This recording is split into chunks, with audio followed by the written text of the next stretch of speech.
কথা আপোনাক কওঁ যে গৌৰৱ যেতিয়াৰ পৰা সভাপতি হ'ল গৌৰৱ গগৈ ডাঙৰীয়া যিদিনাৰ পৰা সভাপতি হ'ল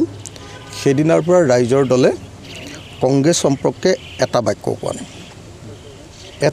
কোৱা নাই আপোনালোকে সকলোৱে জানে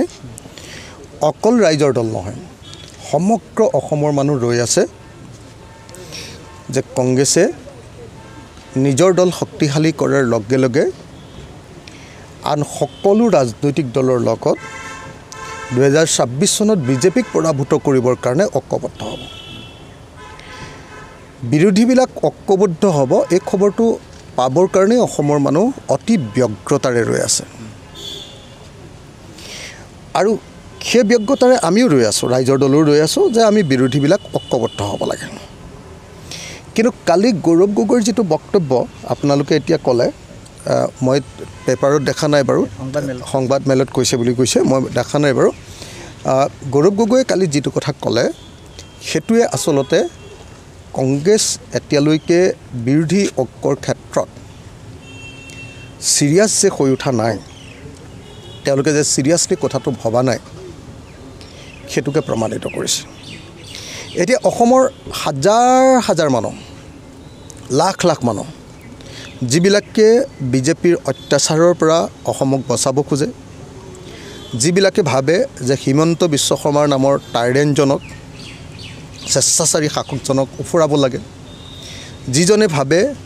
যে সাম্প্ৰদায়িক বৰ্ণবাদী শাসন ব্যৱস্থাৰ পৰিৱৰ্তে আমাক এখন ডেমক্ৰেটিক শাসন লাগে যিজনে ভাবে যে অসমৰ প্ৰত্যেকজন মানুহৰ কণ্ঠ ৰোধ নকৰা এখন গণতান্ত্ৰিক চৰকাৰ লাগে যিজনে ভাবে যে বিজেপি চৰকাৰৰ দিনত মূল্যবৃদ্ধিৰে দেশখন খতম কৰি দিছে এই চৰকাৰক আমি উফৰাব লাগে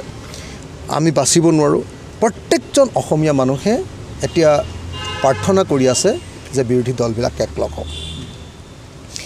আমিও বিৰোধী দলক ঐক্যবদ্ধ কৰিবৰ কাৰণে ব্যক্তিগত আৰু ৰাজনৈতিক স্তৰত অনবৰতে লাগি আছোঁ গৌৰৱ গগৈ সভাপতি হোৱাৰ পাছত মই কংগ্ৰেছ সম্পৰ্কে এটা শব্দও কোৱা নাই কংগ্ৰেছ সম্পৰ্কে সামগ্ৰিকভাৱে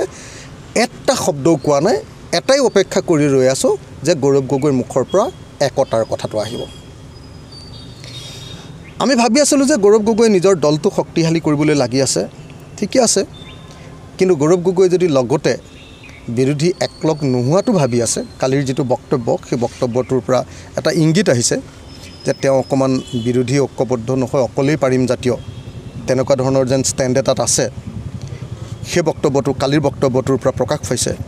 যদি এটো বক্তব্য সঁচাকৈ তেখেতৰ দলৰ বক্তব্য বা তেখেতৰ বক্তব্য হয় তেতিয়াহ'লে সমগ্ৰ অসমীয়া জাতিৰ কাৰণে যিবিলাক মানুহে বিজেপিক পৰাভূত কৰিবৰ কাৰণে ৰৈ আছে দিনে ৰাতিয়ে প্ৰাৰ্থনা কৰি আছে সকলোৰে কাৰণে এই বক্তব্য দুৰ্ভাগ্যজনক